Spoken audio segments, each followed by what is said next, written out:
Hey everybody, this is one of the other videos that I was talking about previously. Uh, this is actually probably going to be up a couple days after I actually videoed it, so just so you're aware if you follow me on Instagram and so on and so forth. But, so today's video is going to be about the Surgeon 10. In this case though, it's going to be about the Surgeon 10 500, if you can see that right there. The difference between the new one and the old one, which if you guys follow me on Instagram, you know that I did two of these for a player. Uh, have yet to ship them out, should be shipping out soon. Um, the main difference, I would have to say, is the weight. I mean, to start off is weight. A lot of people are always wondering about weight and stuff like that. Um, Actually, at work, we have our STX rep who comes in every now and then, and she let me know before I actually looked it up that the new Surgeon10 500 is actually 15% lighter than the original.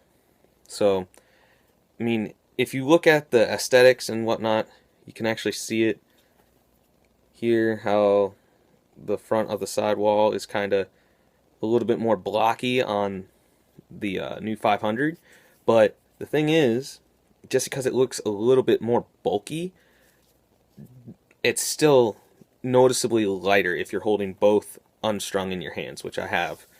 Um, Another thing that's kind of a big difference to me is the number of sidewall holes. As you can see in the old one, the sidewall holes are pretty well spaced, but there's not quite a whole lot of them. And whenever I've strung them, I always thought that there should be maybe 2 or 3 more holes near the top and definitely near the bottom. But so I guess STX took into account a lot of people's input on that, and now the sidewall hole goes all the way down to pretty much right next to the bottom holes. And I'd have to say the spacing is in comparison to a Lakota U, and maybe 1 or 2 holes short of how many the Lakota U has. The sidewall holes are a lot bigger near the top. I believe, yeah, the top 3 of the old Surgeon 10 were pretty large, and I guess they took the technology from the Stallion and the Hammer and stuff and lengthened the holes and made 4 of them very large at the top, which makes stringing your shooting strings very easy. You don't have to wrap around the sidewall or anything like that, or just go on the sidewall string. You can just go straight through the plastic. Doesn't move, doesn't get loose, nothing. Uh, the scoop is slightly different. The old one is kind of just smooth right here on the top, and then just kind of a ledge to help protect the string and then leathers.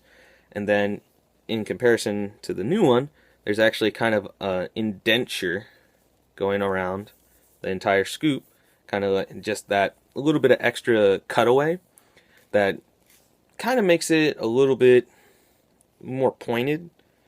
If you can take a look at that, a little bit more pointed. The top holes pretty much exactly the same in size, and let's see, the actual sidewall design is not as pointed or rigid. It's a little bit more streamlined, which is really nice in my opinion. And then here at the bottom of the throat, actually, there's this kind of textured design that they've added on, and that's really the only place that they put that design on it. Along the actual sidewall and part of the scoop, there is actually kind of a matte finish. Not really matte finish like a Stallion's is, but more kind of a very small checkered design, which is really nice. Kind of makes it a little bit flashy while still being very plain, which is a good thing in my book. Uh, Along the scoop, on the inside of the scoop, there's a couple of different little small ridges, which from my understanding is to help with ball control, kind of like how the Epic Hawk has like 3 or 4 ridges right here to help with ball retention and scooping the ball properly. And there's also just a bunch of small little things that are aesthetically pleasing, make it seem like it is lighter, because that actually is the process of cutting it out, making it lighter, making it more durable, so on and so forth. Um, I've always seen for traditional stringing that if this was unstrung I could show you, but for if anybody knows what a surgeon looks like in person, you know that the Surgeon High School and the Surgeon 10 both have relatively small bottom holes when it comes to using leathers.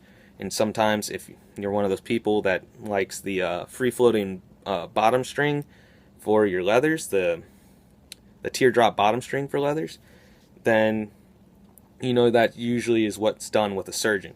With the Surgeon10 500, on the other hand, they completely revamped the bottom string holes, which is great, especially for somebody like me. If you follow me enough, you know that I love stringing traditional, and these bottom holes are perfect.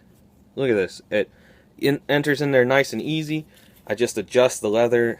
I kind of wiggle it a little bit, and then comes right out. Easy, really easy. Here's a good shot of it. You see that? Perfect sizing. And then if you can see on the inside there, they actually cut away where the bottom hole is. Kind of like, I don't really want to compare different companies, but the Core Tech design, it's very, very similar to that, but definitely not. Definitely not the same exact thing.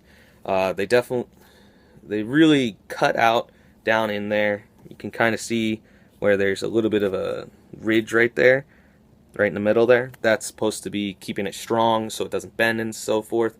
And then a very, very nice thing that I know a lot of you LSMs and attackmen that love the Surgeon 10 will be really happy about.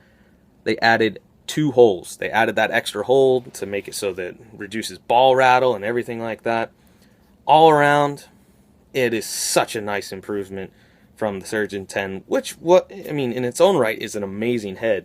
Strings up really nicely with pretty much any traditional that I throw into it. Mesh-wise, you can get a low pocket, mid pocket, really solid high pocket because of the flare that goes all the way up here.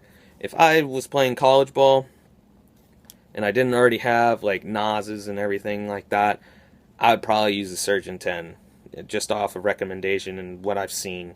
It's a solid head, and STX blew it out of the ballpark when they upgraded it to the Surgeon10 500.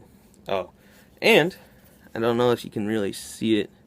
You can kind of see the shadow of it, but there is actually a nice little thing, kind of like what they do with the Stallion, where it says Surgeon inside of the scoop here. And it was just another small thing that I really liked about it. The ball stop, just so you guys can see what it looks like in comparison. Nice little upgrade, and they don't have the crazy color front as the old one.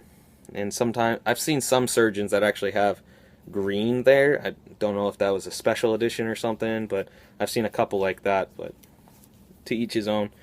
I don't really have a rating for the Surgeon10 500, but if you're an LSM or just a close depot that's under college regulations, or even pretty much anybody, I would recommend using a Surgeon10 500 if you're under college rules. It's a very, very solid head. I mean, if you're one of those guys that likes a little bit wider of a head, a little bit flatter scoop, don't get this, because this has a very, very accurate prone scoop. It's actually about, I want to say, a quarter of an inch longer. Like, this is literally bottom to bottom, and then that much longer. So about a quarter of an inch longer. It's supposed to help with the channel and so on. But if you are a guy that doesn't really like a pointed scoop, don't get the Surgeon10 500. Otherwise, I strongly recommend getting it. It should be $100. I think it's worth it. If you get one, it is worth it. So that's my review and comparison of the Surgeon10 500 to the old one. I got a couple more videos that I'm going to be putting out. Don't worry, there's plenty more coming. Thanks for watching, guys. Like, comment, subscribe, tell your friends, show it off, whatever. Catch you later, guys.